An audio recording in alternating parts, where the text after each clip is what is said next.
பொதுவாக ஒரு விமான விபத்து ஏற்பட்டுச்சுன்னா அங்கே எல்லாருமே பேசக்கூடிய ஒரு மிக முக்கியமான விஷயம் என்னென்னு பார்த்தீங்கன்னா பிளாக் பாக்ஸ். ஸோ அந்த கருப்பு பெட்டி அப்படிங்கிறத பற்றி நம்ம நிறைய பேர் கேள்விப்பட்டிருப்போம். ரீசெண்டாக நடந்த இந்த ஃப்ளைட் ஆக்சிடெண்ட்டில் கூட இந்த பிளாக் பாக்ஸை பற்றி நிறைய பேர் பேசியிருந்தாங்க. ஸோ அப்படி இந்த பிளாக் பாக்ஸ் உண்மையாலுமே பிளாக் கலர் இருக்குமான்னு கேட்டிங்கன்னா அது தான் கிடையாது. ஸோ அது ஏன் அதை பற்றி பெரும்பாலும் பேசப்படுறாங்க, அதுக்கு பின்னாடி இருக்கக்கூடிய விஷயம் தான் என்ன அப்படிங்கிறத இந்த வீடியோவில் ஃபுல்லாக பார்க்கலாம். ஸ்கிப் பண்ண வீடியோ கடைசி வரைக்கும் பாருங்கள். வாங்க வீடியோக்குள்ளே போகலாம்.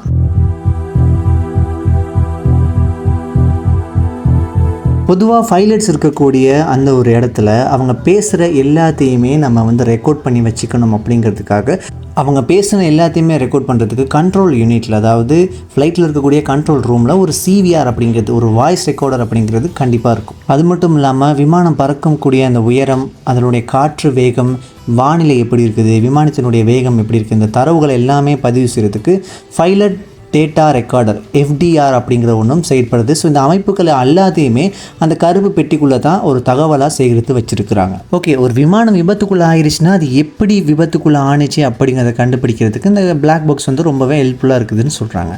ஆனால் உண்மையாலுமே அந்த பிளாக் பாக்ஸ் அப்படிங்கிறது கருப்பு நிறத்தில் தான் இருக்குமான்னு கேட்டிங்கன்னா, நீங்கள் பார்த்தீங்கன்னா இப்போ இருக்கிற பிளாக் பாக்ஸ் எல்லாமே ஆரஞ்சு கலரில் தான் இருக்குது. ஸோ பயங்கரமான ஒரு பிரகாசமான ஆரஞ்சு நிறத்தில் இருக்கக்கூடிய அந்த ஒரு பெட்டி எதுக்கு எல்லாருமே பிளாக் பாக்ஸ் அப்படின்னு சொல்கிறாங்கன்னு கேட்டிங்கன்னா, ஆரம்ப காலங்களில் உண்மையாலுமே அதனுடைய நிறம் கருப்பு நிறத்தில் தான் இருந்துச்சு. ஆனால் கருப்பு நிறத்தில் இருக்கும் பொழுது ஆக்சிடென்ட் ஆகிட்டா அந்த பாக்ஸுக்கும் இப்போ தீப்பிடிச்சு ஆக்சிடென்ட் ஆகும் பொழுது அதில் இருக்கக்கூடிய அந்த புகை மண்டலம் எல்லாம் சேர்ந்து ஒரு பெட்டி என்ன தான் நம்ம கருப்பு பெட்டி தனியாக எடுத்து வச்சுருந்தாலுமே கூட அது இன்னுமே கூட அந்த கருப்போட கருப்பாக கலந்து நமக்கு தெரியாமல் போகிறதுக்கு வாய்ப்புகள் இருக்குது இல்லையா? ஸோ அதனால தான் காலப்போக்கில் என்ன செஞ்சுருக்கிறாங்கன்னா, இது ஒரு பிரகாசமான ஆரஞ்சு நிறத்தில் இல்லாட்டி ஒரு பிரகாசமான நிறத்தில் இருந்துச்சுன்னா இது எங்கே போய் விழுந்தாலுமே கூட அதை நம்மளால் கண்டுபிடிச்சிக்க இலகுவாக கண்டுபிடிச்சிக்கலாம் அப்படிங்கிற ஒரு ஐடியாலஜியில் இதை நம்ம எல்லாருமே ஆரஞ்சு நிறத்தில் பயன்படுத்துகிறாங்க. சரி, அவ்வளோ பெரிய ஃப்ளைட் வெடித்து செதறும் பொழுது கண்டிப்பாக அதில் இருக்கக்கூடிய ஹீட்டும் சரி, எக்ஸ்போஷனும் சரி அந்த பெட்டியை பாதிக்காதான்னு கேட்டிங்கன்னா, அதுக்காக தான் ஸ்பெஷலாகவே இந்த டைட்டானியத்தால் உருவாக்கியிருக்கிறாங்க. அது மட்டும் இல்லாமல் நெருப்பாலையும் எந்த வகையிலும் பாதிப்பு வராத அளவுலையும் 6000 மீட்டர் ஆழத்துலேயுமே கூட தண்ணீரில் மூழ்கினாலும் கூட அது 30 நாட்களில் மீயொலி சமிஞ்சைகள் மூலமாக நம்ம கண்டுபிடிச்சிக்கலாம் அப்படிங்கிற ஒரு மெத்தடின் மூலமாகவும் இதை உருவாக்கியிருக்கிறாங்க. பொதுவாக இந்த பாக்ஸ் எந்த பகுதியில் இருக்குன்னு கேட்டிங்கன்னா, விமானத்தோட வால் பகுதி இருக்குது இல்லையா, பின் பகுதியில் தான் அதை வச்சுருப்பாங்க. ஏன்னா மோஸ்ட்லி விமானங்கள்லாம் ஆக்சிடென்ட் ஆகும் பொழுது முன்னுக்கு இருக்கக்கூடிய பகுதி தான் பெரும்பாலும் பாதிப்படையும், பின்னாடி இருக்கக்கூடிய பகுதி சேஃபாக தான் பெரும்பாலும் இருக்கும். அதை நம்ம எல்லாரும் இப்போ ரீசெண்டான அந்த ஆக்சிடென்ட்டில் கூட பார்த்துருப்போம். ஆரம்ப காலத்தில் இந்த கருப்பு பெட்டி அப்படிங்கிறது நடைமுறை கப்பல்களுக்காக உருவாக்கப்பட்டிருந்துச்சு.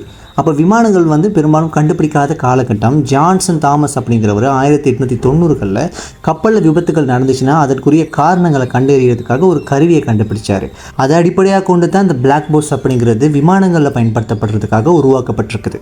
இந்த பிளாக் பாக்ஸ் அப்படிங்கிற பெயரை 2ஆம் உலகப் போரில் தான் இங்கிலாந்து பயன்படுத்தினாங்க. 1943ஆம் ஆண்டு குண்டுவீச்சு விமானங்களில் காந்த நாடா மற்றும் கம்பியின் வழியில் ஒரு குரல் பதிவு கருப்பு பெட்டிகள் சேகரிக்கப்பட்டிருந்துச்சு. ஏனைய நாட்டு விமானங்களையுமே கூட குரல் பதிவு செய்யப்படுறதுக்கான பெட்டிகள் விமானி காக்பெட்டில் பொருத்தப்பட்டிருந்துச்சு. ஸோ இது மூலயமா அந்த டைமில் வாரில் என்ன மாதிரியான சூழ்நிலைகள் ஏற்பட்டிருக்குது அப்படிங்கிறதையும் விபத்துக்களை பற்றிய விசாரணை நடத்துறதுக்கும் இது பயன்படுத்தப்பட்டுச்சு. இப்போ இருக்கக்கூடிய இந்த ஒரு பிளாக் பாக்ஸை டேவிட் வாரன் அப்படிங்கிற ஆஸ்திரேலியர் தான் உருவாக்கியிருக்கிறாரு.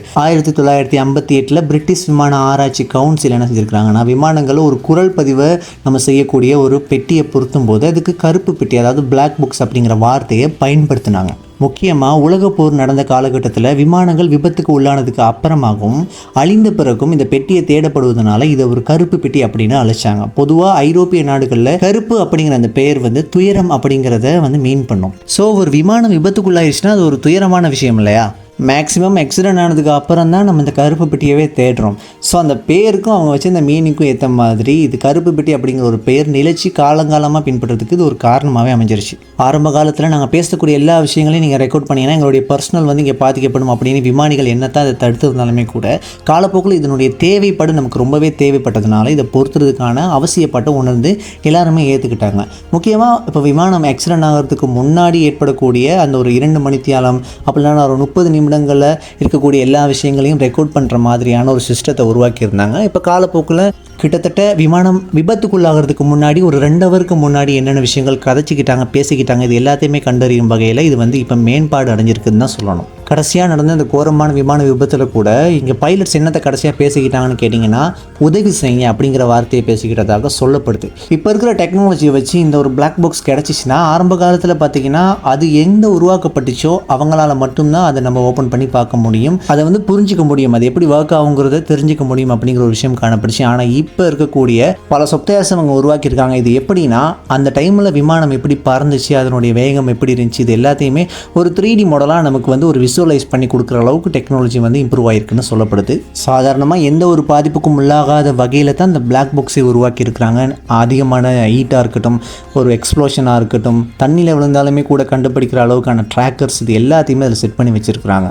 மோஸ்ட்லி இது மூலியமாக என்ன மாதிரியான ஆக்சிடென்ட் ஏற்பட்டிருக்குது, இதுக்கு முன்னாடி என்ன பேசிக்கிட்டாங்க, இது எல்லாத்தையுமே நம்மளால் விளங்கி கொள்ள முடியும். ஸோ இதனால தான் இந்த ஆக்சிடென்ட் நடந்திருக்குங்கிறத கண்டுபிடிச்சி இனிமேல் அந்த மாதிரியான ஒரு தவறு நடக்காமல் பார்த்துக்கிறதுக்கான வாய்ப்புகளும் அதிகமாக இருக்குது. மோஸ்ட்லி ஃப்ளைட்ஸ் வந்து ஆக்சிடென்ட் ஆகுறது அப்படிங்கிறது வந்து ரேரான ஒரு சம்பவங்க. பட் இருந்தாலுமே கூட எதிர்காலத்தில் இதனுடைய தொகை அதிகரிக்கக்கூடும் அப்படிங்கிற ஒரு சந்தேகம் இருக்கிறதுனால தான் அந்த பேட்டரியினுடைய ஆயுட்காலத்தை அதிகரிக்கிறதுக்கும் இந்த பிளாக் பாக்ஸை தேடாமலே அதில் இருக்கக்கூடிய டீட்டெயில்ஸை எடுக்கிறதுக்கான டெக்னாலஜியை டெவலப் பண்ணுற விஷயங்களும் தற்போது நடந்துக்கிட்டு தான் இருக்குது. ஸோ இந்த வீடியோக்கு அப்புறமா பிளாக் பாக்ஸ் அப்படிங்கிறது எதனாலடா ஆரஞ்ச் பாக்ஸ்னு சொல்கிறாங்க அப்படிங்கிற ஒரு ஐடியாவும் கிடச்சிருக்கும். அது பற்றின இன்னும் நிறைய டீட்டெயில்ஸுமே கூட உங்களுக்கு தெரிஞ்சிருக்கும். ஸோ வீடியோ பிடிச்சிருந்தா மறந்துடாமல் லைக் பண்ணுங்கள், ஷேர் பண்ணுங்கள், மறந்துடாமல் நம்ம சேனல் சப்ஸ்கிரைப் பண்ணி அந்த பெல் பட்டன் டிக் பண்ணி வச்சுங்க. அப்போ தான் நான் போகிற வீடியோஸ் உங்களுக்கு நோட்டிஃபிகேஷனில் வந்து சேரும். இந்த பிளாக் பாக்ஸை பற்றி இன்னுமே கூட நிறைய டீட்டெயில்ஸ் வேணும்னா கமெண்ட் பண்ணி விடுங்க. அடுத்தடுத்த வீடியோவில் அது இன்னுமே கூட டீட்டெயிலாக போகிறதுக்கு ட்ரை பண்ணுறேன். இதை விட இன்னுமே டீட்டெயிலான வீடியோஸ் அன்சைன் யூடியூப் சேனல்லையும் இன்னுமே நிறைய யூடியூப் சேனல்லையும் வந்து ஷேர் பண்ணியிருக்கிறாங்க. ஸோ டைம் இருந்தால் மறக்காமல் செக் பண்ணி பாருங்கள். இந்த ரீசெண்ட் டைமில் நம்மளுடைய ஆல்பம் சாங், கலங்காத ஆல்பம் சாங் அப்படிங்கிறத ரிலீஸ் பண்ணியிருக்கிறோம். ஸோ பார்க்காதவங்க மேலே நான் அப்படியே டேக் பண்ணி விட்டுறேன். அது மட்டும் இல்லாமல் டிஸ்கிரிப்ஷனில் லிங்க்கும் கொடுத்துருக்குறேன். அதை பார்த்து நமக்கான சப்போர்ட் கொடுத்தீங்கன்னா அடுத்தடுத்த ஆல்பம் செய்யறதுக்கு எனக்கு இன்னுமே கூட இன்ஸ்பிரேஷனாக இருக்கும் இல்லையா? நெக்ஸ்ட் ஒரு அமேசிங்கான வீடியோவில் மீட் பண்ணுவோம். அது வரைக்கும் பாய். வழிகள் 1000 வாழ்வில் வலியை கண்டு அஞ்சாதே, ஒளியின் வலியின்றி கற்கள் சிலையாய் மாற முடியும்.